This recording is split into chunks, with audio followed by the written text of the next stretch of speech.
appointed attorney.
Era 1985 y los cadetes inadaptados de la Academia de Policía finalmente se habían graduado. Pero la verdadera prueba apenas comenzaba. Su primera misión los enviaría a la comisaría más dura de la ciudad, un lugar invadido por pandillas, caos y mucha locura. Lo que siguió no fue solo una lucha contra el crimen, sino pura comedia, llena de bromas, desastres y los momentos más escandalosos que solo este equipo podía ofrecer. Loca Academia de Policía 2. Su primera misión se estrenó en cines en 1985, devolviendo al público al mundo de adorables inadaptados convertidos en agentes de la ley. Dirigida por Jerry Paris. Esta comedia fue la esperadísima secuela del sorprendente éxito de 1984, Loca Academia de Policía. En una época en la que Hollywood se encontraba en la cima de la ola de comedias corales peculiares, la película mantuvo la misma energía escandalosa que convirtió a la primera en un éxito de taquilla, a la vez que ofreció a los personajes su primera experiencia de la vida fuera de la academia. La historia comienza con los policías novatos, esos excéntricos y alborotadores que de alguna manera lograron superar el entrenamiento, que finalmente reciben sus primeras misiones reales. Ya no están confinados en el caos seguro de la academia. Ahora, son lanzados a las calles impredecibles, donde los desafíos son mayores, los criminales más duros y la presión para demostrar su valía es mayor que nunca. El público se emocionó al ver el regreso de rostros conocidos, como Steve Guttenberg como el encantador Mahoney, Bob Smith como el imponente Ictober y Michael Winslow como Larbell Jones, el hombre de los 1000 efectos de sonido. Cada personaje recuperó su estilo cómico característico y juntos añadieron nuevas capas de humor a medida que se abrían paso a trompicones en el trabajo policial. Jerry Paris, ya conocido por su trabajo en comedias televisivas como The Dick Van Dyke Show, asumió la dirección con un agudo sentido del ritmo y un toque desenfadado. Su dirección garantizó que la película no se limitara a repetir la fórmula de la primera, sino que la ampliara, mostrando lo que ocurre cuando este grupo de oficiales poco ortodoxos se enfrenta al mundo real. La película se inclinó con fuerza hacia el humor slapstick, los gags extravagantes y las travesuras exageradas, lo que la hizo atractiva para un amplio público a mediados de los 80. En esencia, nunca se trató del trabajo policial realista, sino de celebrar la amistad, el trabajo en equipo y la idea de que incluso las personas más improbables pueden estar a la altura de las circunstancias cuando se ven envueltas en el caos. Con su lanzamiento, Loca Academia de Policía 2, su primera misión demostró que la franquicia no fue solo un golpe de suerte. Consolidó la serie Loca Academia de Policía como un clásico de la comedia de la década, garantizando la llegada de más secuelas. Muchos de los rostros conocidos de la primera Loca Academia de Policía regresaron para la secuela, retomando los papeles que el público ya había adorado. A la cabeza estaba Steve Guttenberg, interpretando una vez más al oficial Carey Mahoney, el encantador alborotador y el ingenioso payaso de la clase, cuyo espíritu rebelde lo convirtió en el alma del grupo. Junto a él, la exestrella del fútbol americano Bobby Smith repitió su papel del imponente Moses Ictober. Con su corpulencia y su fuerza serena, Ictober se convirtió en una presencia cómica y un gigante gentil del que los fans no se cansaban.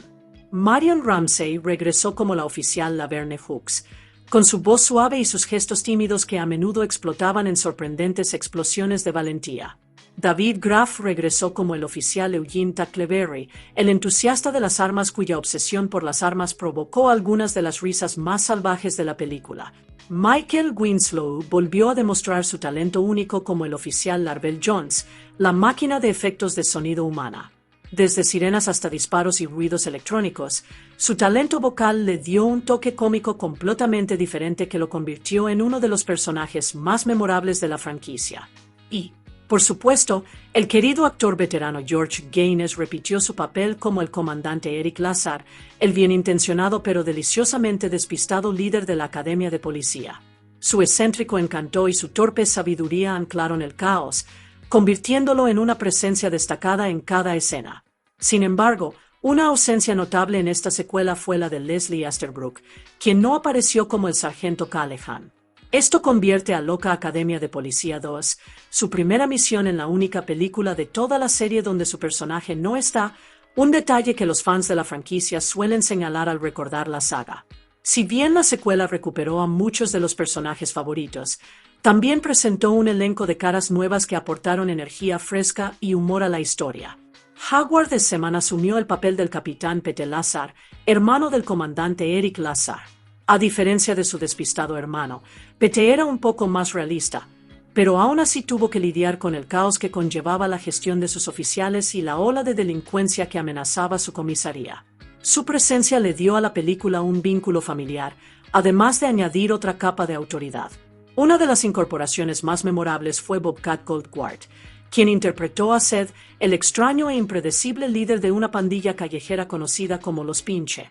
Con su voz salvaje, sus peculiares gestos y su energía desenfrenada, Seth se convirtió rápidamente en uno de los personajes más icónicos de toda la franquicia. Su actuación aportó un humor diferente, mezclando la amenaza con lo absurdo. Art Metrano se unió al reparto como el teniente Mauser, un oficial intrigante y ambicioso que a menudo chocaba con los novatos. Su exceso de confianza y su astuta arrogancia lo convirtieron en uno de los principales antagonistas del cuerpo, creando numerosas oportunidades para la comedia mientras intentaba, sin éxito, burlar a Mahoney y sus amigos. Peter Van Norden interpretó al oficial Vinnie Stulman, un policía descuidado y desaliñado cuya compañía con un perro policía añadió un toque de humor slapstick a la película. Su comportamiento poco profesional contrapesaba perfectamente el idealismo de los novatos. La película también presentó a Tim Kazurinsky como Carles Wechuk, un tímido y desventurado dueño de una tienda que a menudo se veía atrapado en la locura. Aunque era víctima de las travesuras de la pandilla, su energía nerviosa y su peculiar forma de hablar lo convirtieron en una adición entrañable al reparto. Y completando la lista de nuevos reclutas estaba Lance Kinsey como el sargento Proctor, el ingenuo pero leal compañero de Mauser. Su ingenuidad y su afán por seguir órdenes lo convirtieron en un constante dolor de cabeza para los héroes y en una fuente inagotable de humor para el público. Juntos, estos nuevos personajes dieron a Loca Academia de Policía 2 su primera misión un mundo más amplio, combinando nuevos estilos cómicos con el encanto ya consolidado del reparto que regresa. En esta secuela, la historia retoma tras la graduación de los cadetes de la Academia de Policía. Dejando de ser aprendices, ahora son oficiales de pleno derecho, deseosos, aunque no del todo preparados, de asumir las responsabilidades del verdadero trabajo policial. Sin embargo, su primera misión no es nada glamurosa. En lugar de ser asignados a un distrito acomodado, son enviados directamente a la comisaría más difícil de la ciudad, un lugar repleto de delincuencia, caos y desesperación. La película comienza en una ciudad sin nombre, donde la delincuencia va en aumento y las calles se vuelven cada día más peligrosas. En el centro del caos se encuentra el infame C.D.M. Seglung, un criminal errático e impredecible que lidera una violenta pandilla callejera conocida como los Kuyons. Con sus descontroladas travesuras y comportamiento desenfrenado, Sed y su equipo aterrorizan los barrios, dejando a la policía en apuros para mantener el control. La situación es especialmente grave en la comisaría número 16 de la ciudad, un distrito asolado por la delincuencia y con la moral por los suelos. Los agentes estacionados allí están envejecidos, superados en número y son completamente ineficaces contra la creciente influencia de la pandilla. Los ciudadanos, cansados de vivir con miedo, empiezan a perder la confianza en la policía metropolitana. La presión aumenta en la cúpula y los altos mandos saben que algo tiene que cambiar. El jefe Henry Hearst finalmente impone la ley, le da al capitán Petelazar, hermano del comandante de la academia, 30 días para limpiar la comisaría número 16. De lo contrario, será reemplazado. Desesperado por obtener resultados, al capitán Lazar se le asignan 6 recién graduados de la promoción de 1984 de la Academia de Policía. Son jóvenes, inexpertos y poco convencionales, pero podrían ser la última esperanza para cambiar la situación. Los reclutas incluyen a Carey Mahoney, el tranquilo alborotador cuyo encanto e ingenio a menudo lo meten en problemas. Junto a él está Larvel Jones, el bromista con un don único, su asombrosa habilidad para crear efectos de sonido de cualquier cosa imaginable. Luego está Eugene Tackleberry, el fanático de las armas que trata cada situación como si fuera un campo de batalla, aportando caos y comedia con su desmesurada obsesión por las armas. Moses Ichtober también se une al equipo, el imponente gigante gentil cuyo tamaño y sorprendente amabilidad lo hacen tan intimidante como encantador. Laverne Hooks, el oficial de voz suave y comportamiento tímido, demuestra que la valentía no siempre viene con volumen, mientras que Douglas Fackler, el torpe propenso a los accidentes, aporta una torpeza que convierte incluso las situaciones rutinarias en desastres cómicos. Pero mientras estos novatos intentan encontrar su lugar, no todos quieren que triunfen. El teniente Mauser, ambicioso y conspirador, ve la oportunidad de tomar el puesto del capitán Lazar. Con su torpe compañero, el sargento Proctor, Mauser comienza a planear sabotear a los novatos a cada paso, con la esperanza de que su fracaso le abra el camino a su propio ascenso. Y así, el escenario está preparado. Un distrito plagado de delincuencia, una pandilla que prospera gracias al caos, un capitán con todo que perder y un equipo de novatos cuyo estilo poco convencional podría salvar el día o empeorar mucho las cosas. Una vez que los novatos se adaptan al caos de la comisaría 16, comienzan las asignaciones y no todos están encantados con sus parejas.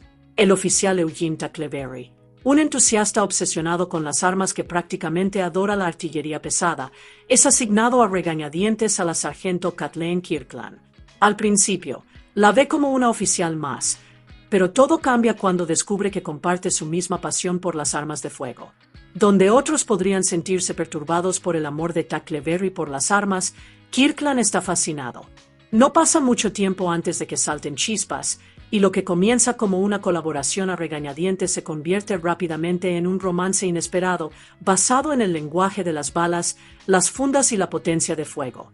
Mientras tanto, Carey Mahoney se encuentra con un compañero muy diferente, el oficial Vinnie Stulman. A diferencia de Kirkland, Stulman no es ni mucho menos agudo ni disciplinado. Es descuidado, desaliñado y está más interesado en su perro policía que en seguir las reglas.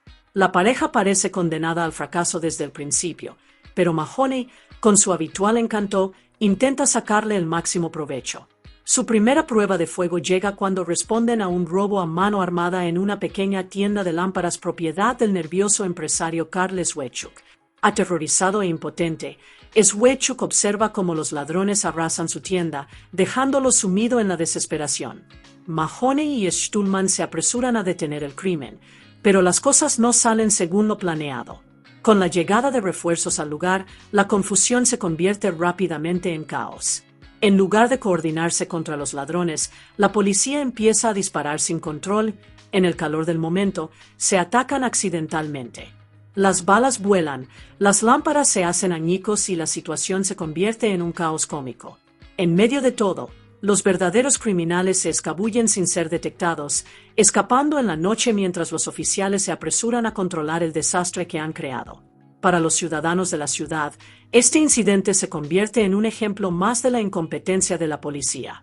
Para Mahoney y los novatos, es un humilde recordatorio de que la policía en el mundo real es mucho más complicada y peligrosa que cualquier experiencia que enfrentaron en la academia. Las consecuencias del fiasco de la tienda de lámparas son desastrosas.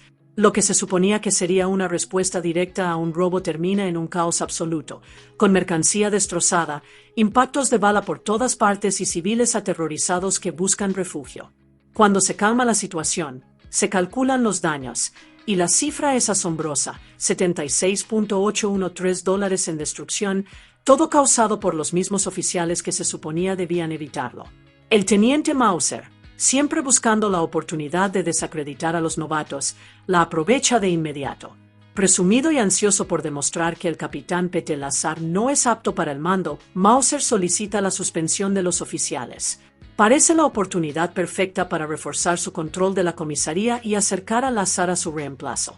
Pero entonces Mahoney da un paso al frente. Con su encanto natural y su capacidad para inspirar a otros, le hace una sentida súplica al capitán Lazar, argumentando que los novatos merecen otra oportunidad. A pesar del caos que han causado, Mahoney insiste en que tienen el potencial de triunfar si se les da el tiempo para demostrar su valía. A pesar de las protestas de Mauser, Lazar escucha. Acepta darles a los novatos una oportunidad más, demostrando fe en sus nuevos oficiales cuando casi nadie más lo hace. Enfurecido por sentirse menospreciado, Mauser decide descargar su frustración directamente en Mahoney. Como castigo, les asigna a Mahoney y a su desafortunado compañero, el oficial Stulman, uno de los peores puestos imaginables, patrullar un túnel de carretera lleno de smog. Es un trabajo agotador y sucio destinado a humillar a Mahoney y hacerlo sufrir.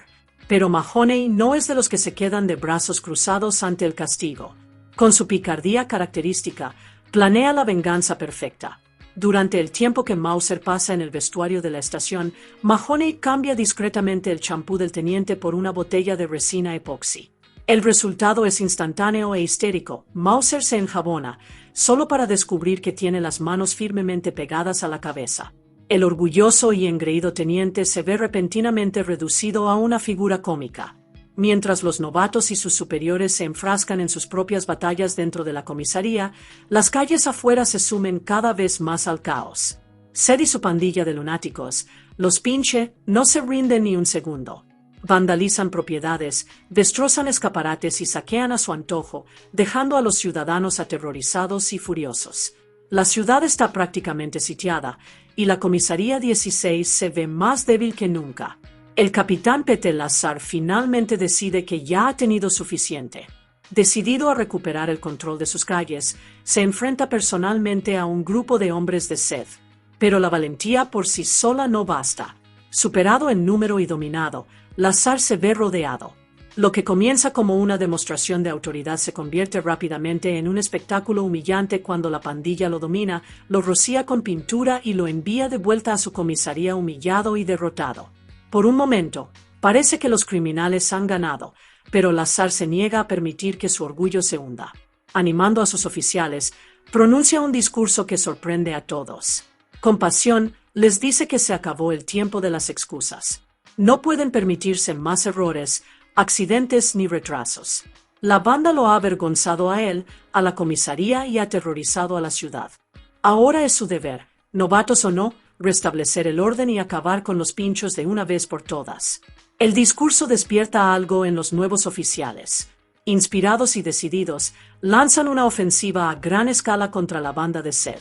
La operación es caótica, desordenada y, a menudo, completamente accidental, pero de alguna manera, funciona.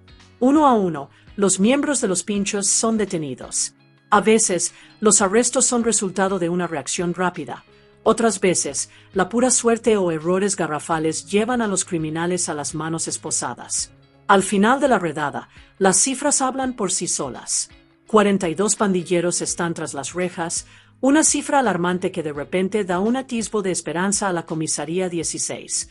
Por primera vez, la situación parece estar cambiando a su favor, y los ciudadanos empiezan a creer que quizás, solo quizás, este improbable equipo de inadaptados pueda salvar la ciudad después de todo. Justo cuando parecía que la comisaría 16 finalmente estaba tomando el control, el teniente Mauser intervino para sabotear su progreso. Obsesionado con arrebatarle el puesto a Capitán Lazar, se negó a permitir que los novatos triunfaran. A pesar de los arrestos masivos, Mauser declaró que los procedimientos empleados fueron inapropiados, que la fuerza aplicada fue excesiva y que los casos no se sostendrían en los tribunales. Uno a uno, los 42 pandilleros fueron liberados de nuevo en las calles. Para los ciudadanos, fue una noticia devastadora. Para los novatos, desmoralizante. Y para el capitán Lazar, fue otro golpe más contra su ya frágil liderazgo. Pero Mahoney no iba a dejar que la traición de Mauser quedara sin respuesta. Con su habitual talento para las travesuras, organizó una humillante venganza. Gracias a una broma cuidadosamente orquestada, Mauser se ve sometido a un registro forzado de cavidades corporales, la clase de experiencia invasiva y humillante que lo deja con la cara roja, furioso y completamente despojado de su dignidad. Una vez más, el teniente se convierte en el hazmerreír de la comisaría, derrotado por los mismos reclutas que intentaba destruir. Mientras tanto, lejos del caos de la estación, se desarrolla una historia muy diferente.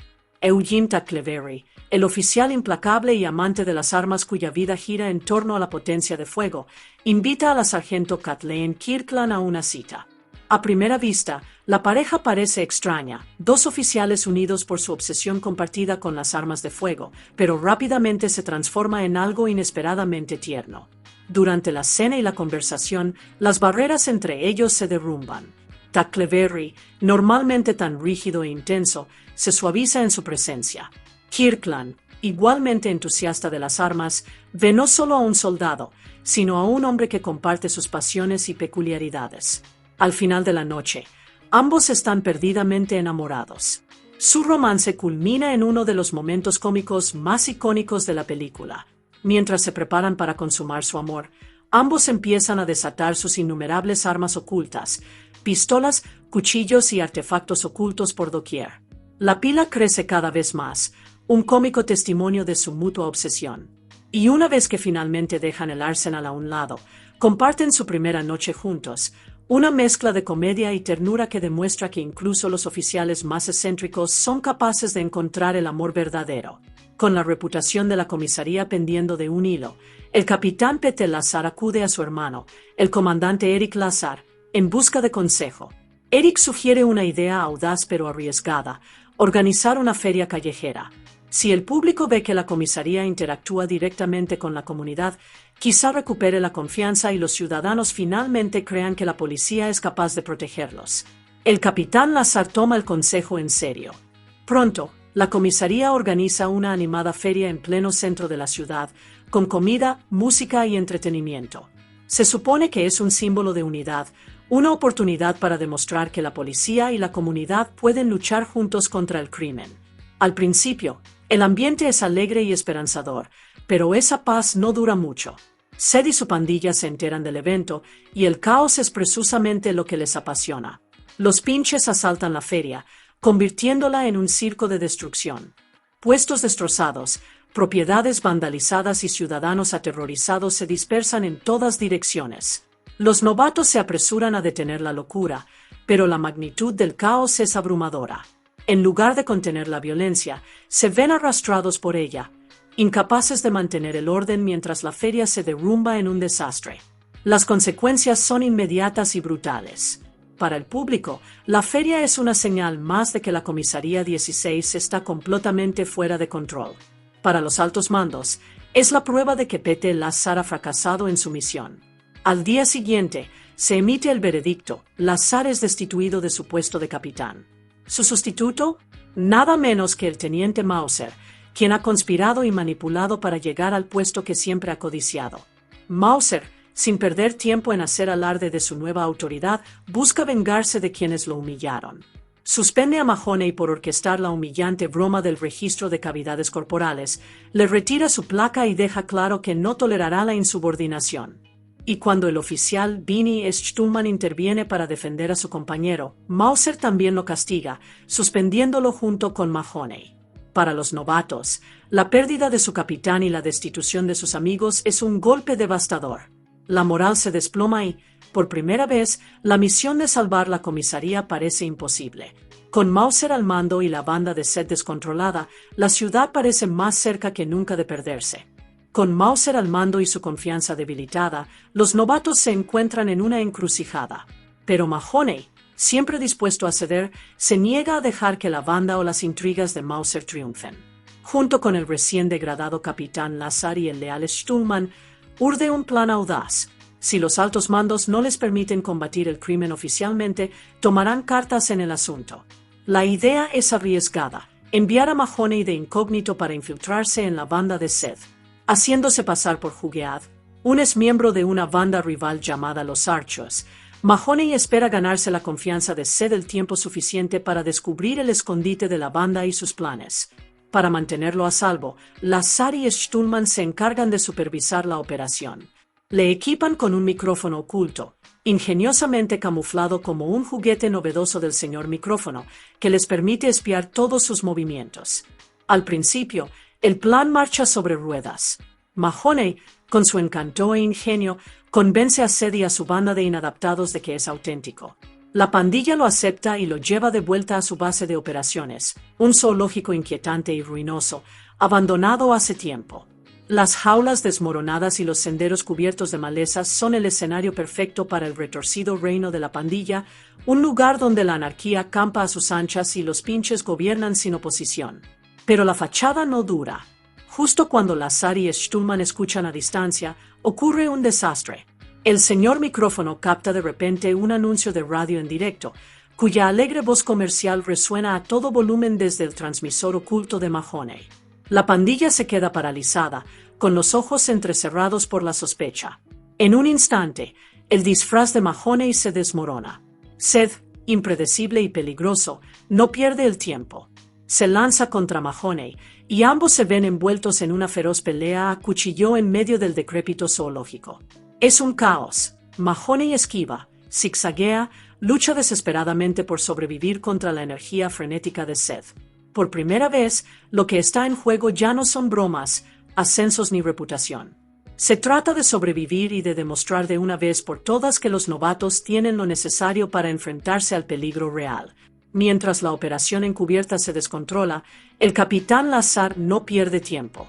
Al darse cuenta de que Mahoney corre un grave peligro y que el escondite de la banda ha sido descubierto, llama a todos los oficiales disponibles para asaltar el viejo zoológico. Suenan las sirenas, se ponen en marcha los soldados, y los novatos se preparan para su mayor prueba hasta la fecha, una redada a gran escala contra el ejército anárquico de Seth. Pero, como siempre, el teniente Mauser ve una oportunidad para promocionarse. Ansioso por arrebatarle la gloria y atribuirse todo el mérito por la derrota de Seth, se cuela en el zoológico antes que los demás, con la esperanza de capturar solo al líder de la banda. Por supuesto, al más puro estilo de la Academia de Policía, su arrogancia le sale por la culata rápidamente. En lugar de sacar triunfalmente a Seth esposado, Mauser fracasa en el intento y termina colgando boca abajo, atrapado e indefenso, mientras sus planes se desmoronan de forma humillante una vez más. Mientras tanto, comienza la verdadera lucha. Los novatos irrumpen en el zoológico, con su energía y determinación abriéndose paso entre el caos.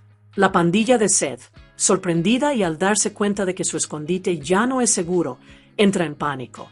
Corren en todas direcciones, desesperados por escapar, pero su desenfrenada retirada solo facilita que la policía los detenga. En el corazón de la guarida se desata el enfrentamiento final.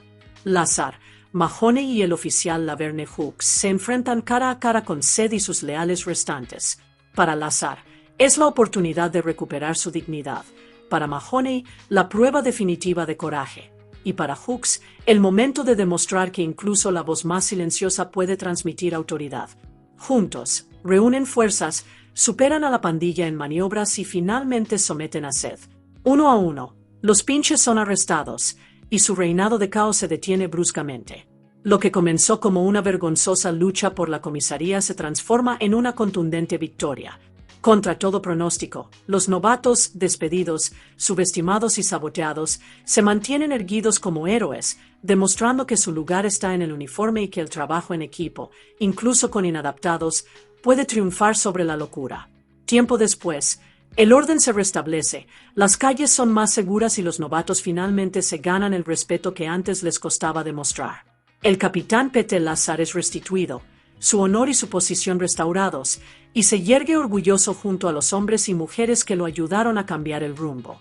Mahoney y Stulman vuelven a vestir uniforme, su lealtad y valentía son reconocidas, ya no se les considera novatos inexpertos, sino oficiales que demostraron un gran corazón cuando más importaba.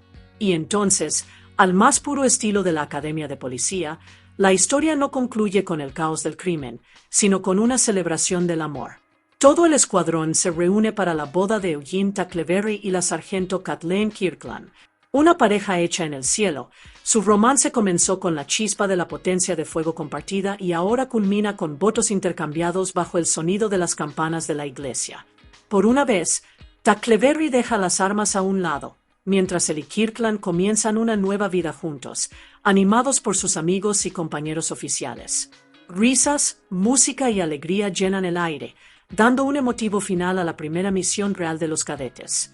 Aunque su trayectoria como policías apenas comienza, ya han demostrado que incluso los reclutas más improbables pueden convertirse en héroes.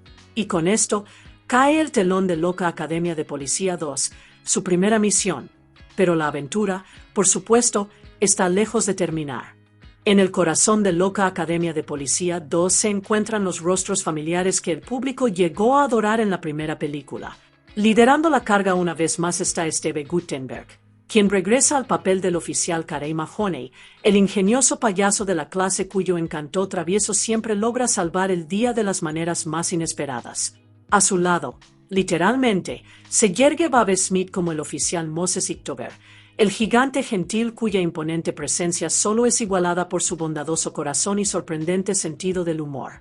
Luego está David Graff, quien regresa como el oficial Eugene Tackleberry, el fanático de las armas cuya pasión por las armas de fuego a menudo roza la obsesión, pero cuya lealtad a su escuadrón es igual de profunda. Michael Winslow regresa a la gran pantalla con su talento inigualable como el oficial Larbell Jones, el maestro de los efectos de sonido que puede convertir cualquier momento en una comedia de oro, armado únicamente con su voz. Bruce Mahler retoma su papel como el oficial Douglas Fackler, el cadete bien intencionado pero torpe cuya torpeza siempre le lleva a victorias accidentales. Y completando el equipo principal está Marion Ramsey, quien interpreta una vez más a la apacible oficial Laverne Hooks. Con su vocecita y su comportamiento tímido, al principio parece tímida, pero cuando la presión aumenta, demuestra que la fuerza y la autoridad pueden surgir de los lugares más inesperados. Juntos, este elenco de héroes inadaptados le da a Loca Academia de Policía 2 su corazón, su humor y su energía imparable. A los cadetes ya conocidos se suman nuevas caras que aportan aún más energía y caos. Colleen Camp asume el papel de la oficial Kathleen Kirkland, la policía dura e intrépida cuya pasión compartida por la potencia de fuego desencadena un romance inesperado con Tackleberry, creando una de las parejas más memorables de la serie. Art Metrano destaca como el teniente Ernie Mauser, el oficial arrogante y ambicioso cuyos turbios planes para ascender de rango crean tantos problemas a la policía como a los criminales que persiguen. Howard Seaman asume el papel del capitán Pete Lazar, el cansado pero decidido comandante de comisaría y hermano menor del comandante Lazar, quien se encuentra luchando no solo contra la delincuencia callejera, sino también contra la burocracia de su propio departamento. Peter Van Norden añade un toque cómico como el oficial Vinnie Stulman, un policía descuidado y a menudo reticente cuya pereza contrasta hilarantemente con el estilo travieso de Mahoney. Ed Early aparece como el oficial Dooley, sumándose al elenco de personajes uniformados que patrullan las calles. Y finalmente, Lance Kinsey se une al reparto como el sargento Carl Proctor, el ingenuo pero leal compañero de Mauser. Siempre dispuestos a seguir órdenes, por ridículas que sean, forman una pareja de intrigantes cómicamente dispares. Juntos, Esta mezcla de clásicos que regresan y originales recién llegados le da a Loca Academia de Policía 2 su primera misión, su característica mezcla de comedia absurda, acción desenfadada y momentos inolvidables con los personajes. Y, por supuesto, Loca Academia de Policía 2 no estaría completa sin algunos de los altos mandos y personajes secundarios que mantienen viva la comedia. George Gaines vuelve a aportar su encanto encantador y despistado como el comandante Eric Lazar, el bienintencionado director de la academia, cuyo excéntrico estilo de liderazgo a menudo oscila entre la sabiduría y la pura ingenuidad. George R. Robertson regresa como el jefe Henry J. Hearst, el severo jefe de policía que presiona a la comisaría y exige resultados, aumentando las consecuencias para todos los involucrados. Sandy Ward asume el papel de Sistrunk, añadiendo una nueva dimensión al vibrante mundo de las fuerzas del orden. Julie Brown hace una memorable aparición como Chloe, desplegando su característica energía peculiar que complementa a la perfección el tono caótico de la película. Tim Kazurinsky debuta como Karl Leswechuk, el desafortunado y siempre desafortunado empresario cuya tienda de lámparas se convierte en la zona cero de uno de los encuentros más desastrosos de los cadetes. Sus gestos nerviosos y su mala suerte lo convierten en un personaje destacado al instante. Arthur Batanides y Jackie Joseph aparecen como el señor y la señora Kirkland, ofreciendo al público un vistazo a la excéntrica historia de vida de Kathleen Kirkland. Su inclusión añade aún más comedia al ya de por sí desbordante romance entre Kathleen y Tackleberry. Y finalmente, Andrew Paris aparece como Beau de Kirkland, completando la familia Kirkland y amplificando el humor relacionado con los nuevos suegros de Tackleberry. Este extenso elenco, desde oficiales al mando hasta peculiares civiles, da vida al mundo de Loca Academia de Policía 2, haciéndolo más grande, divertido y alocado que la primera película. Incluso el reparto secundario de Loca Academia de Policía 2 aporta el encanto peculiar que hace brillar la película. Jennifer Darling asume el papel de la alcaldesa, representando la presión política que pesa sobre el departamento de policía.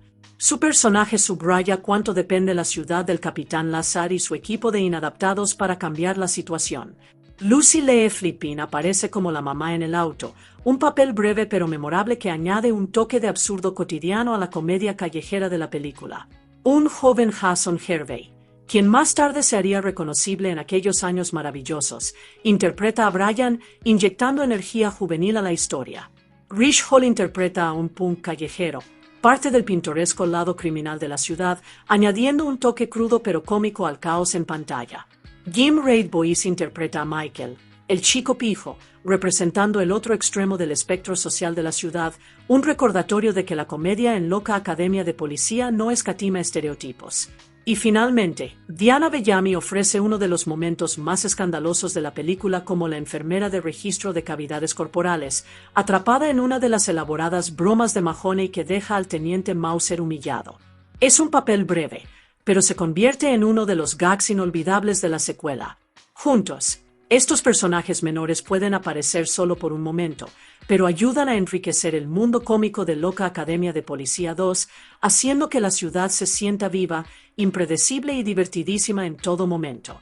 Ninguna secuela de Loca Academia de Policía estaría completa sin una banda de villanos extravagantes, y en Loca Academia de Policía 2, ese papel le corresponde a Bobcat Goldthwait. Anunciado como Bob Goldthwait, ofrece una interpretación que define su carrera como C.D.M. Seglung, el desquiciado e impredecible líder de la pandilla conocida como los Cuyons.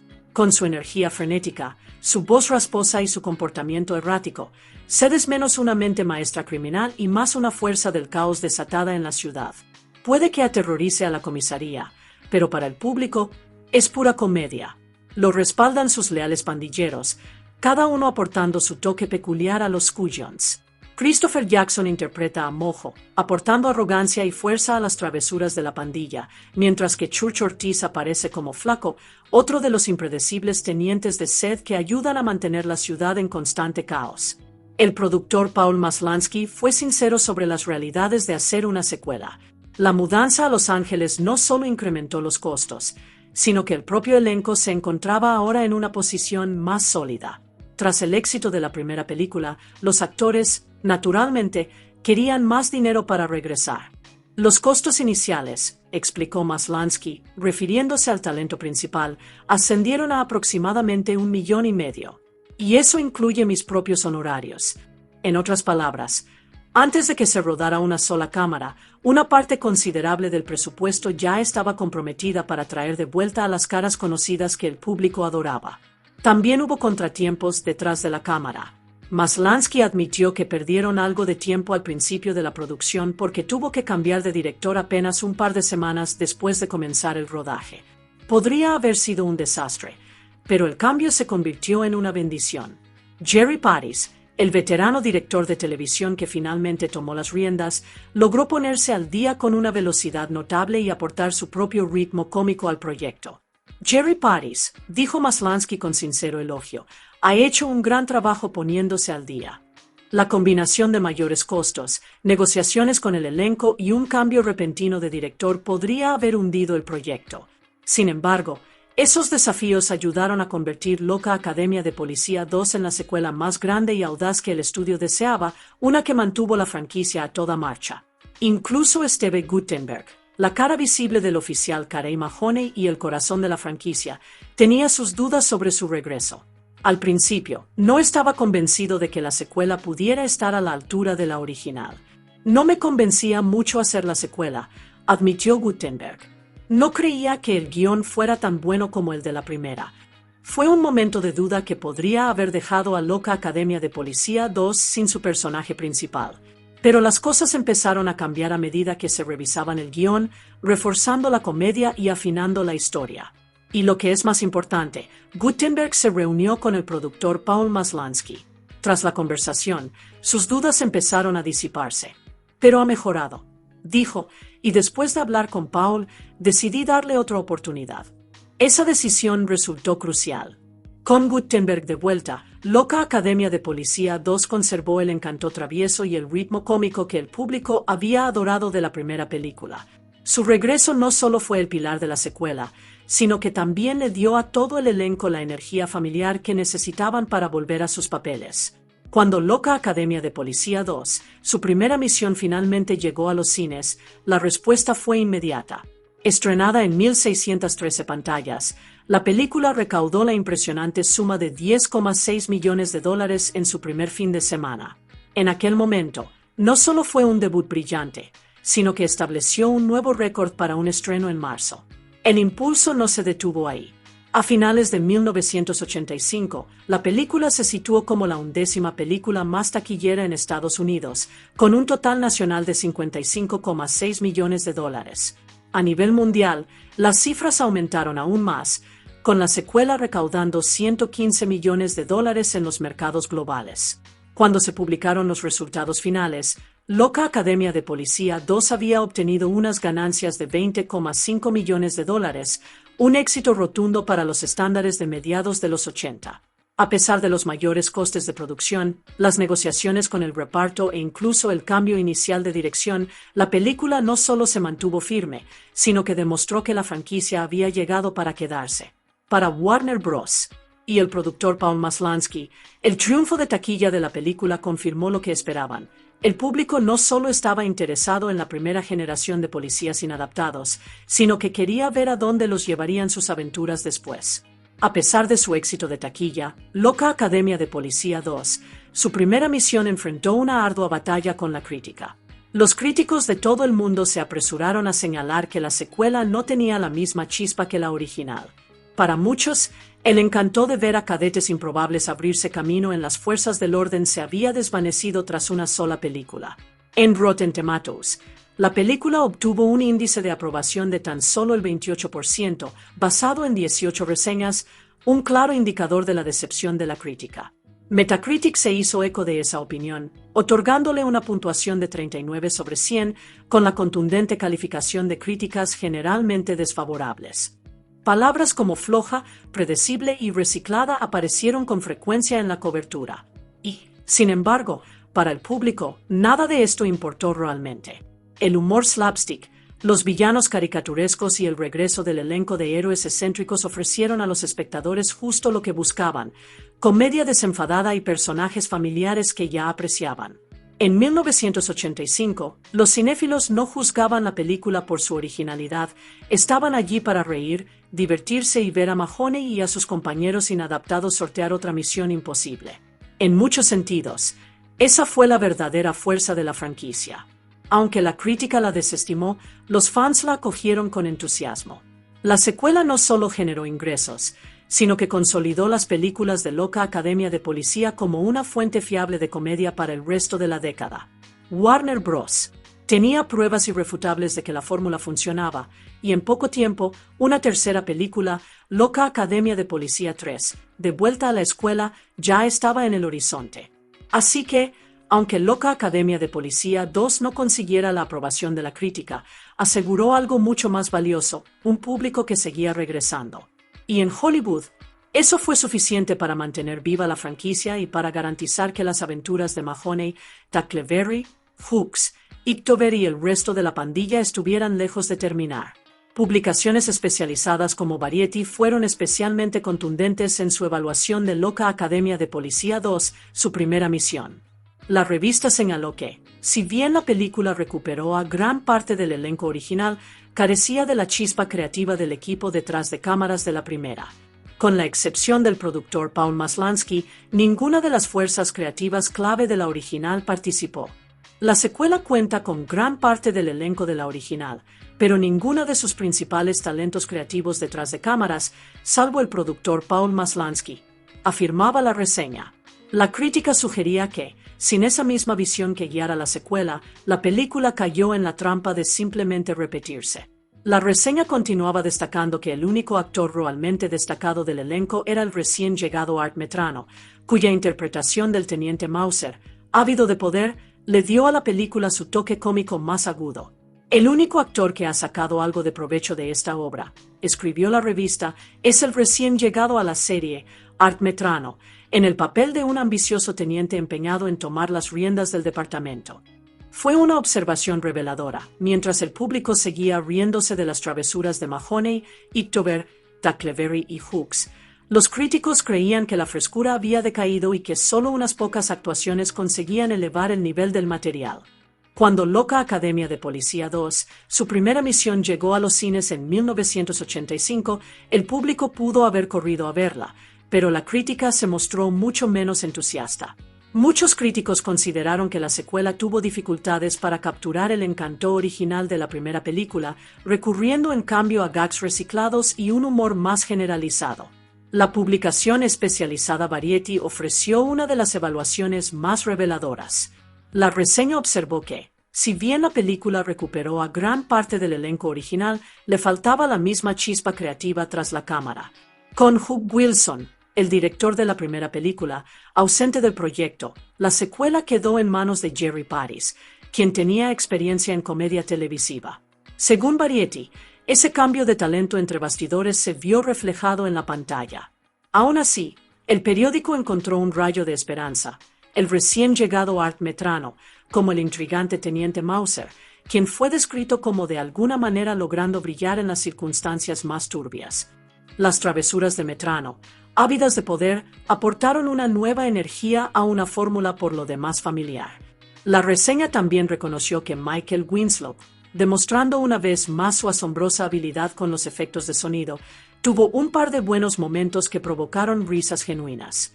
Pero para la mayoría de los críticos, esos momentos destacados no fueron suficientes.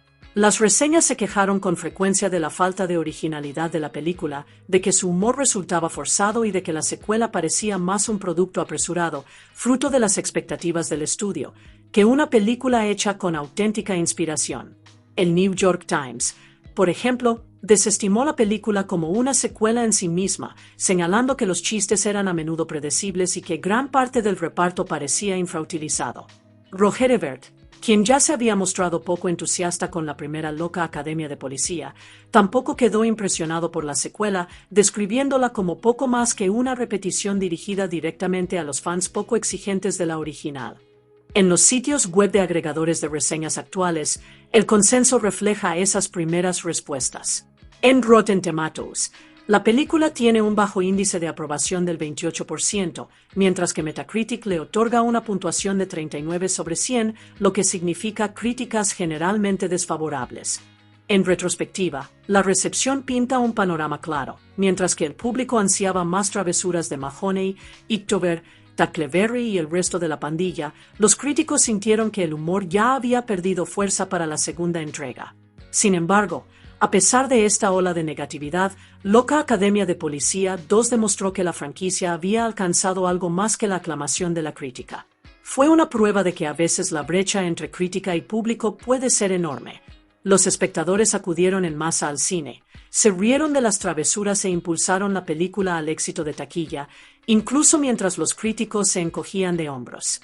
Entre las voces críticas que más resonaron se encontraba nada menos que Leonard Maltin, cuya guía anual de cine era una especie de Biblia para los cinéfilos ocasionales de la década de 1980. Maltin no tuvo paciencia con la secuela. De hecho, le otorgó su infame calificación de bomba, la nota más baja que reservaba para películas que consideraba poco recomendables. Y no fue una bofetada aislada. Loca Academia de Policía 2 se convirtió en la primera de las 5 películas de la franquicia en recibir la misma calificación de Maltin, convirtiendo a la serie en uno de sus blancos más ridiculizados. Sus palabras fueron breves, contundentes y devastadoras. Hay episodios de Dragnet más divertidos que esta película. Con esa frase, Maltin redujo el intento de comedia de la película a algo tan plano que incluso un procedimiento policial serio, que nunca pretendió ser humorístico, generó risas más genuinas. Fue una comparación especialmente crítica, ya que Dragnet era conocida por su seriedad inexpresiva, lo que significa que Maltin básicamente acusó a Loca Academia de Policía 2 de fallar en lo que se suponía que debía ofrecer: comedia. Y Maltin no estaba solo. Su evaluación reflejaba lo que muchos otros críticos decían en aquel momento. Variety ya había lamentado la falta de chispa creativa de la película, señalando que, salvo el intrigante Teniente Mauser de Art Metrano y los trucos vocales de Michael Winslow, la secuela tenía poco que ofrecer. El New York Times se hizo eco de esta decepción, calificando el humor de repetitivo y señalando que la película parecía un producto de cadena de montaje. Incluso The Washington Post se unió a la opinión pública, observando que si bien el humor crudo de la primera película al menos tenía un toque de novedad, la segunda parecía reciclar la misma fórmula sin aportar nada nuevo. En conjunto, el mordaz comentario de Maltin y el coro de otras críticas negativas pintaron un panorama claro. Loca Academia de Policía 2 fue vista como un intento de sacar tajada, diseñada para aprovechar la popularidad de la primera película en lugar de expandirla. Donde el público podría haberse conformado con ver caras conocidas en uniforme, los críticos se sintieron engañados por la falta de ingenio, originalidad o maestría. Para ellos, las risas eran baratas, las situaciones predecibles y la película en su conjunto más cansada que inspirada. Sin embargo, como demuestra la historia, la crítica no detuvo la franquicia. Incluso cuando Maltin y otros la criticaron con sus palabras más agudas, el público siguió acudiendo, demostrando que, a veces, el humor vulgar, por muy criticado que fuera, aún podía encontrar público. El influyente dúo formado por Genesis Kelly y Rob Hebert también opinó sobre Loca Academia de Policía 2, su primera misión. Como era de esperar, su veredicto no fue nada benévolo. De hecho, la película les pareció tan deficiente que la incluyeron en un episodio especial de 1985 de su programa de televisión, dedicado íntegramente a secuelas terribles. Esa misma inclusión ya lo decía todo. Entre las innumerables secuelas estrenadas a mediados de los 80, Loca Academia de Policía 2 destacaba, al menos a sus ojos, como un ejemplo de la rapidez con la que una franquicia podía decaer. Fiel a su estilo, Genesis Kelly intentó darle a la secuela un mínimo de crédito, aunque sus palabras contenían una fuerte dosis de ironía. Admitió que, comparada con la original, la película tenía 2 risas más que la primera entrega. Según sus cálculos, eso significaba que la secuela logró reunir exactamente 2 risas. Era una broma brutal disfrazada de elogio superficial, el tipo de ingenio mordaz que Siskel manejaba tan bien. Ebert, por su parte, no discrepó. Ambos críticos lamentaron la flojera del guión, los gags reciclados y la sensación general de que la película estaba más interesada en el reconocimiento de marca que en provocar la risa del público. Su segmento situó a Loca Academia de Policía 2 firmemente en la compañía de secuelas que se sentían innecesarias, apresuradas y sin inspiración. Lo que hizo que su crítica doliera aún más fue el peso que tenía su programa. At the Movies era uno de los pocos programas de crítica cinematográfica televisados a nivel nacional en ese momento, y su alcance era amplio. Para los espectadores ocasionales, escuchar a Siskel y Ebert declarar que una comedia solo provocaba 2 risas en total era extremadamente condenatorio. En retrospectiva, Loca Academia de Policía 2, su primera misión ocupa un lugar interesante en la historia de la franquicia. No fue la sorpresa revolucionaria de la película original, ni una de las entregas posteriores, cada vez más disparatadas, que llevaron la comedia física a extremos absurdos. En cambio, se erige como una especie de capítulo de transición, la película que demostró que la marca Loca Academia de Policía era comercialmente infalible, incluso cuando la crítica era implacable. Para los fans de mediados de los 80, el atractivo era simple: caras conocidas, travesuras disparatadas y la comodidad de una comedia que no se tomaba a sí misma en serio. Personajes como Mahoney, Ictover, Jones, Hooks y Tackleberry ya habían tocado la fibra sensible del público, y verlos enfrentarse a nuevas misiones ofrecía la novedad justa para mantener la venta de entradas por las nubes. La introducción de nuevos personajes, especialmente el desquiciado líder de la banda, Seth, interpretado por Bobcat Goldthwait, y el adulador Teniente Mauser, interpretado por Art Metrano, aportó una energía cómica fresca que muchos espectadores disfrutaron, incluso si los críticos pusieron los ojos en blanco. Sin embargo, los críticos no quedaron convencidos. Para ellos, la secuela encarnaba los peores instintos de Hollywood: sacar tajada, reciclar material y ofrecer comedia física sin ingenio ni ingenio. La infame calificación de bomba de Leonard Maltin y la demoledora crítica de Siskel y Ebert simbolizaron el desdén de la crítica. Sin embargo, esa misma desconexión, la enorme brecha entre lo que el público disfrutó y lo que la crítica condenó, se convirtió en parte de la identidad de la serie.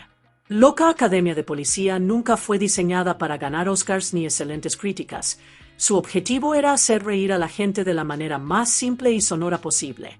Financieramente, Loca Academia de Policía 2 fue un gran éxito, recaudando más de $115 millones en todo el mundo y demostrando que la primera película no fue solo una casualidad.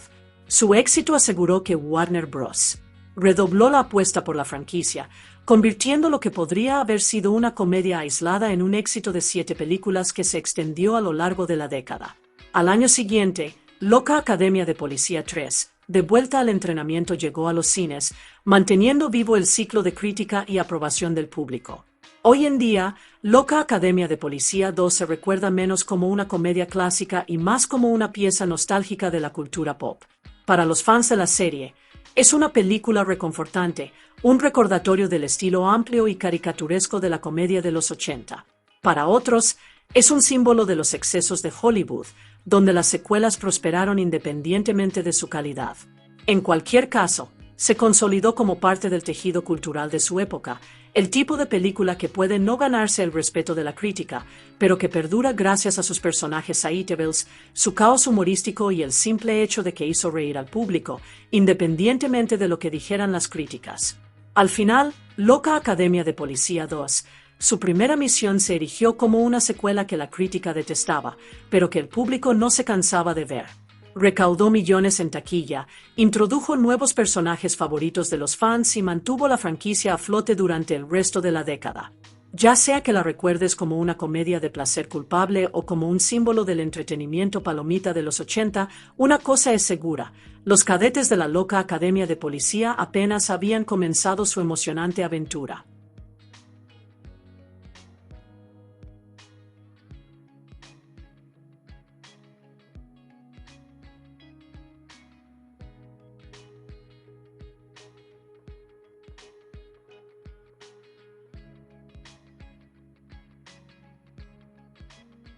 Era 1985, y los cadetes inadaptados de la Academia de Policía finalmente se habían graduado.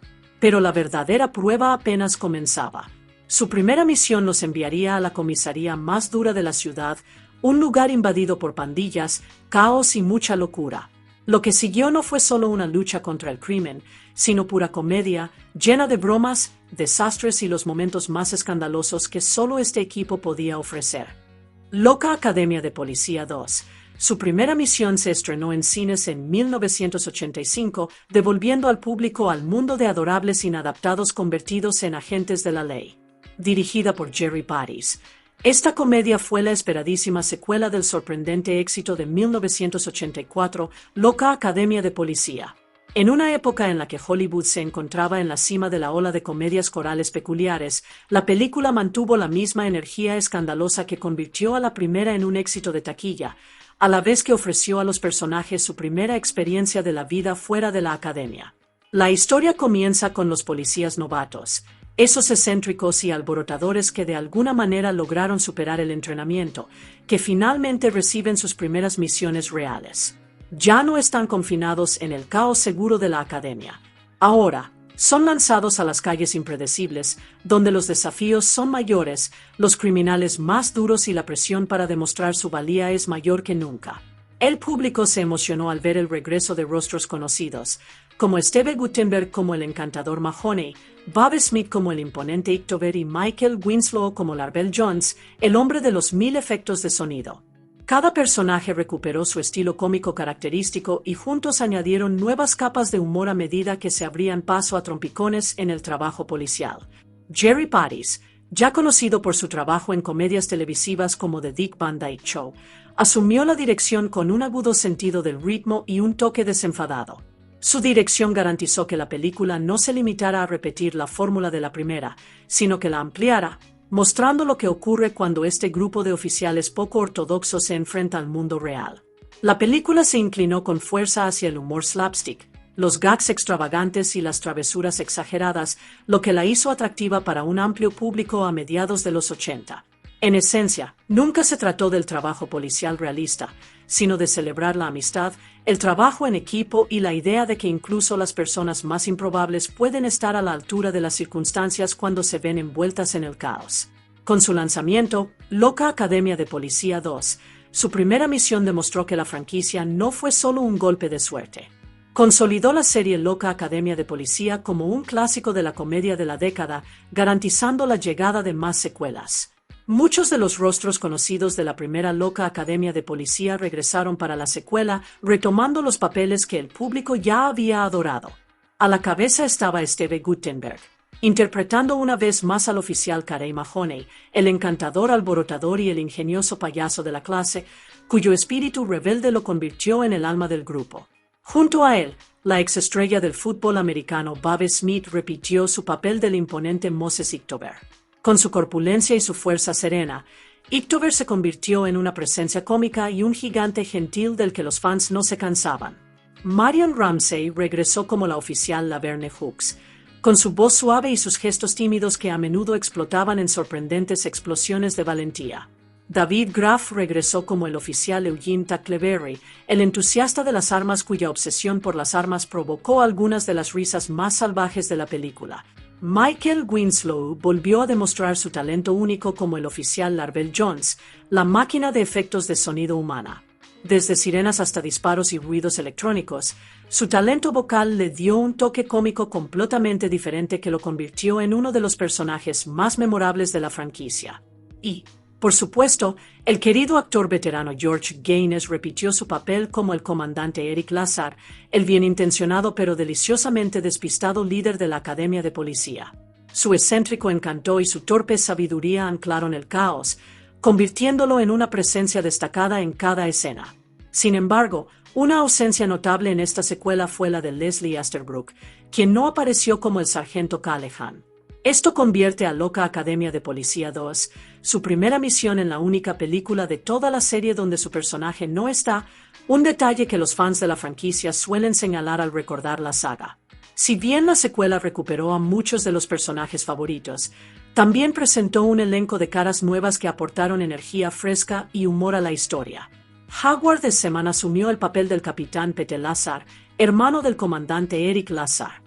A diferencia de su despistado hermano, Pete era un poco más realista, pero aún así tuvo que lidiar con el caos que conllevaba la gestión de sus oficiales y la ola de delincuencia que amenazaba su comisaría.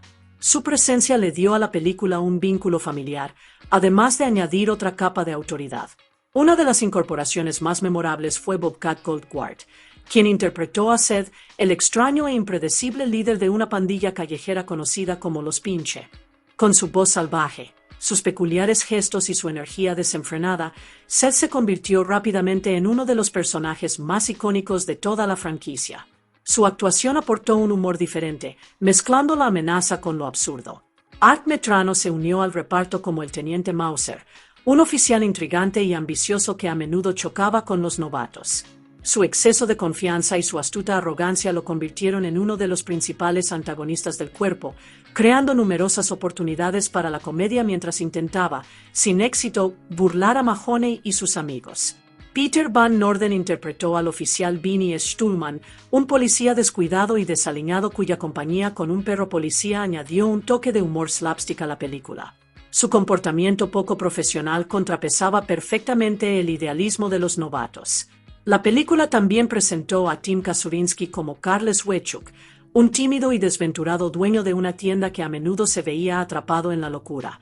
Aunque era víctima de las travesuras de la pandilla, su energía nerviosa y su peculiar forma de hablar lo convirtieron en una adición entrañable al reparto. Y completando la lista de nuevos reclutas estaba Lance Kinsey como el sargento Proctor, el ingenuo pero leal compañero de Mauser. Su ingenuidad y su afán por seguir órdenes lo convirtieron en un constante dolor de cabeza para los héroes y en una fuente inagotable de humor para el público. Juntos, estos nuevos personajes dieron a Loca Academia de Policía 2 su primera misión, un mundo más amplio, combinando nuevos estilos cómicos con el encanto ya consolidado del reparto que regresa. En esta secuela, la historia retoma tras la graduación de los cadetes de la Academia de Policía. Dejando de ser aprendices, ahora son oficiales de pleno derecho, deseosos, aunque no del todo preparados, de asumir las responsabilidades del verdadero trabajo policial. Sin embargo, su primera misión no es nada glamurosa. En lugar de ser asignados a un distrito acomodado, son enviados directamente a la comisaría más difícil de la ciudad, un lugar repleto de delincuencia, caos y desesperación. La película comienza en una ciudad sin nombre, donde la delincuencia va en aumento y las calles se vuelven cada día más peligrosas. En el centro del caos se encuentra el infame Zed Glunk, un criminal errático e impredecible que lidera una violenta pandilla callejera conocida como los Cuyons. Con sus descontroladas travesuras y comportamiento desenfrenado, Zed y su equipo aterrorizan los barrios, dejando a la policía en apuros para mantener el control. La situación es especialmente grave en la comisaría número 16 de la ciudad, un distrito asolado por la delincuencia y con la moral por los suelos. Los agentes estacionados allí están envejecidos, superados en número y son completamente ineficaces contra la creciente influencia de la pandilla. Los ciudadanos, cansados de vivir con miedo, empiezan a perder la confianza en la policía metropolitana. La presión aumenta en la cúpula, y los altos mandos saben que algo tiene que cambiar. El jefe Henry Hearst finalmente impone la ley. Le da al capitán Petelazar, hermano del comandante de la academia, 30 días para limpiar la comisaría número 16. De lo contrario, será reemplazado. Desesperado por obtener resultados, al capitán Lazar se le asignan 6 recién graduados de la promoción de 1984 de la Academia de Policía. Son jóvenes, inexpertos y poco convencionales, pero podrían ser la última esperanza para cambiar la situación. Los reclutas incluyen a Carey Mahoney, el tranquilo alborotador cuyo encanto e ingenio a menudo lo meten en problemas. Junto a él está Larvel Jones, el bromista con un don único, su asombrosa habilidad para crear efectos de sonido de cualquier cosa imaginable. Luego está Eugene Tackleberry, el fanático de las armas que trata cada situación como si fuera un campo de batalla, aportando caos y comedia con su desmesurada obsesión por las armas. Moses Ichtober también se une al equipo, el imponente gigante gentil cuyo tamaño y sorprendente amabilidad lo hacen tan intimidante como encantador. Laverne Hooks, el oficial de voz suave y comportamiento tímido, demuestra que la valentía no siempre viene con volumen, mientras que Douglas Fackler, el torpe propenso a los accidentes, aporta una torpeza que convierte incluso las situaciones rutinarias en desastres cómicos. Pero mientras estos novatos intentan encontrar su lugar, no todos quieren que triunfen. El teniente Mauser, ambicioso y conspirador, ve la oportunidad de tomar el puesto del capitán Lazar. Con su torpe compañero, el sargento Proctor, Mauser comienza a planear sabotear a los novatos a cada paso, con la esperanza de que su fracaso le abra el camino a su propio ascenso. Y así, el escenario está preparado. Un distrito plagado de delincuencia, una pandilla que prospera gracias al caos, un capitán con todo que perder y un equipo de novatos cuyo estilo poco convencional podría salvar el día o empeorar mucho, mucho las cosas. Una vez que los novatos se adaptan al caos de la Comisaría 16, comienzan las asignaciones y no todos están encantados con sus parejas. El oficial Eugene Tackleberry, un entusiasta obsesionado con las armas que prácticamente adora la artillería pesada, es asignado a regañadientes a la sargento Kathleen Kirkland. Al principio, la ve como una oficial más, pero todo cambia cuando descubre que comparte su misma pasión por las armas de fuego. Donde otros podrían sentirse perturbados por el amor de Tackleberry por las armas, Kirkland está fascinado. No pasa mucho tiempo antes de que salten chispas, y lo que comienza como una colaboración a regañadientes se convierte rápidamente en un romance inesperado, basado en el lenguaje de las balas, las fundas y la potencia de fuego.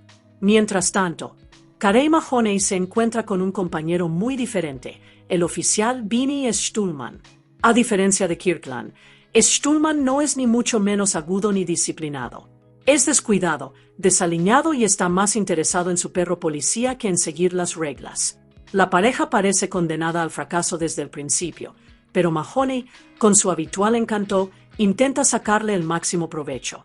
Su primera prueba de fuego llega cuando responden a un robo a mano armada en una pequeña tienda de lámparas propiedad del nervioso empresario Carl Sweatchuk. Aterrorizado e impotente, Sweatchuk observa cómo los ladrones arrasan su tienda, dejándolo sumido en la desesperación.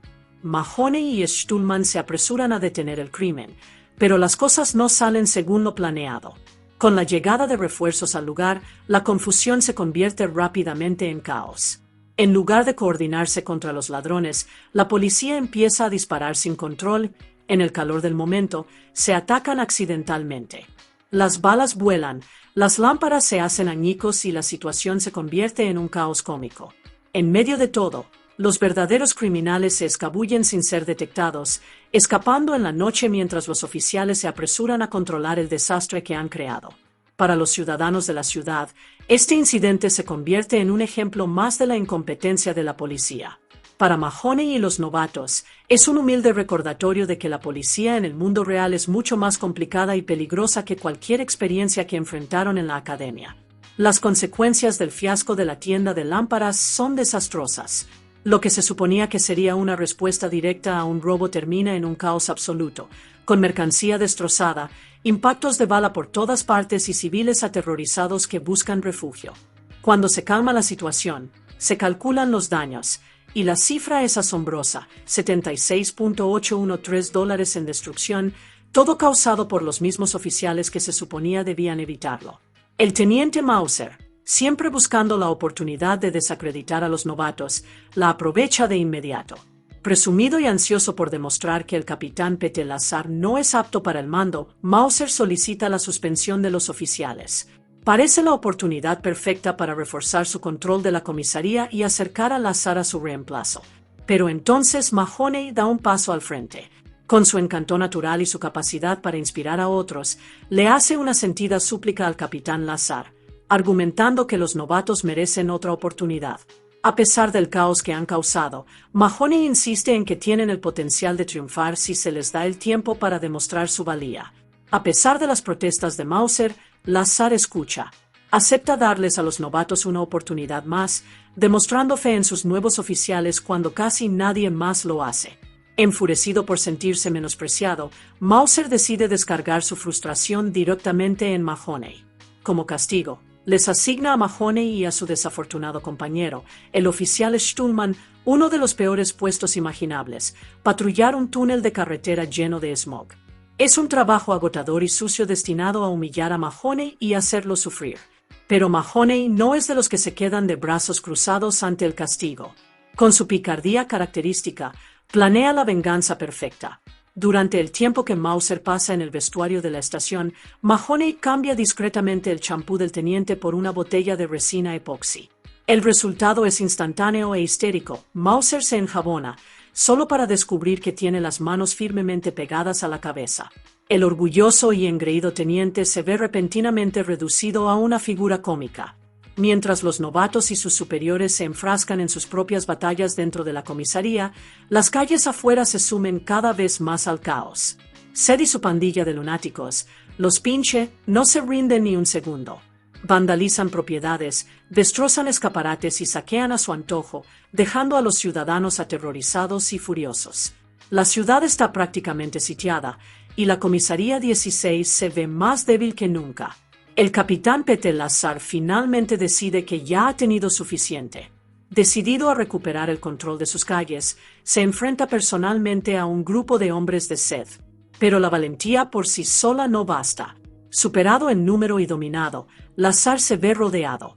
Lo que comienza como una demostración de autoridad se convierte rápidamente en un espectáculo humillante cuando la pandilla lo domina, lo rocía con pintura y lo envía de vuelta a su comisaría humillado y derrotado. Por un momento, parece que los criminales han ganado, pero Lazar se niega a permitir que su orgullo se hunda. Animando a sus oficiales, pronuncia un discurso que sorprende a todos. Con pasión, les dice que se acabó el tiempo de las excusas. No pueden permitirse más errores, accidentes ni retrasos. La banda lo ha avergonzado a él, a la comisaría y aterrorizado a la ciudad. Ahora es su deber, novatos o no, restablecer el orden y acabar con los pinchos de una vez por todas. El discurso despierta algo en los nuevos oficiales. Inspirados y decididos, lanzan una ofensiva a gran escala contra la banda de sed. La operación es caótica, desordenada y, a menudo, completamente accidental, pero de alguna manera funciona. Uno a uno, los miembros de los pinchos son detenidos. A veces, los arrestos son resultado de una reacción rápida. Otras veces, la pura suerte o errores garrafales llevan a los criminales a las manos esposadas. Al final de la redada, las cifras hablan por sí solas. 42 pandilleros están tras las rejas, una cifra alarmante que de repente da un atisbo de esperanza a la comisaría 16. Por primera vez, la situación parece estar cambiando a su favor, y los ciudadanos empiezan a creer que quizás, solo quizás, este improbable equipo de inadaptados pueda salvar la ciudad después de todo. Justo cuando parecía que la comisaría 16 finalmente estaba tomando el control, el teniente Mauser intervino para sabotear su progreso. Obsesionado con arrebatarle el puesto a capitán Lazar, se negó a permitir que los novatos triunfaran.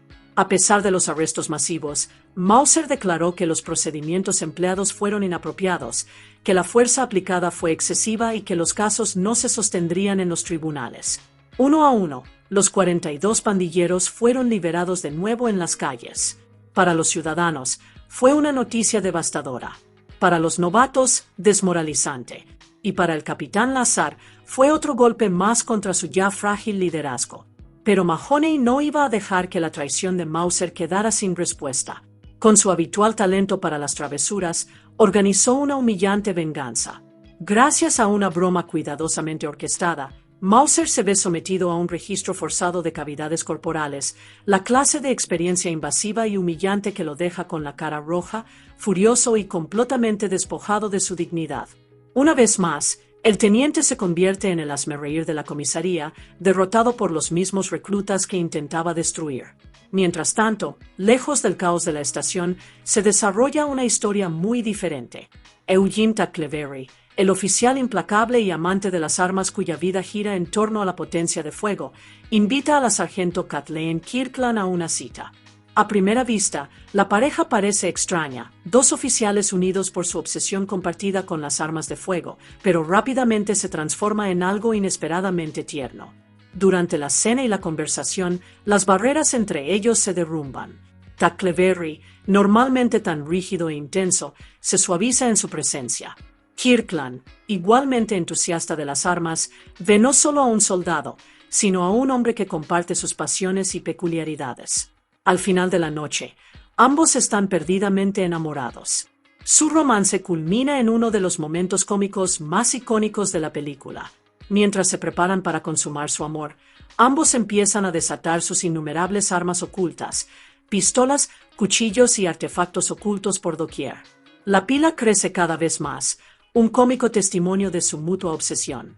Y una vez que finalmente dejan el Arsenal a un lado, comparten su primera noche juntos, una mezcla de comedia y ternura que demuestra que incluso los oficiales más excéntricos son capaces de encontrar el amor verdadero.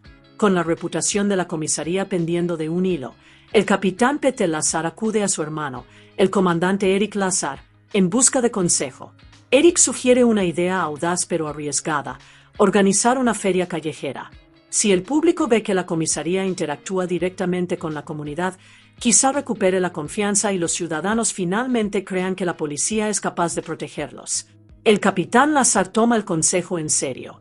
Pronto, la comisaría organiza una animada feria en pleno centro de la ciudad, con comida, música y entretenimiento. Se supone que es un símbolo de unidad, una oportunidad para demostrar que la policía y la comunidad pueden luchar juntos contra el crimen. Al principio, el ambiente es alegre y esperanzador, pero esa paz no dura mucho. Sed y su pandilla se enteran del evento, y el caos es precisamente lo que les apasiona. Los pinches asaltan la feria, convirtiéndola en un circo de destrucción. Puestos destrozados, propiedades vandalizadas y ciudadanos aterrorizados se dispersan en todas direcciones. Los novatos se apresuran a detener la locura, pero la magnitud del caos es abrumadora. En lugar de contener la violencia, se ven arrastrados por ella, incapaces de mantener el orden mientras la feria se derrumba en un desastre. Las consecuencias son inmediatas y brutales. Para el público, la feria es una señal más de que la Comisaría 16 está completamente fuera de control. Para los altos mandos, es la prueba de que Peter Lazar ha fracasado en su misión. Al día siguiente, se emite el veredicto: Lazar es destituido de su puesto de capitán. Su sustituto, nada menos que el teniente Mauser, quien ha conspirado y manipulado para llegar al puesto que siempre ha codiciado. Mauser, sin perder tiempo en hacer alarde de su nueva autoridad, busca vengarse de quienes lo humillaron. Suspende a Mahoney por orquestar la humillante broma del registro de cavidades corporales, le retira su placa y deja claro que no tolerará la insubordinación. Y cuando el oficial Vinnie Stuhlman interviene para defender a su compañero, Mauser también lo castiga, suspendiéndolo junto con Mahoney. Para los novatos, la pérdida de su capitán y la destitución de sus amigos es un golpe devastador. La moral se desploma y, por primera vez, la misión de salvar la comisaría parece imposible.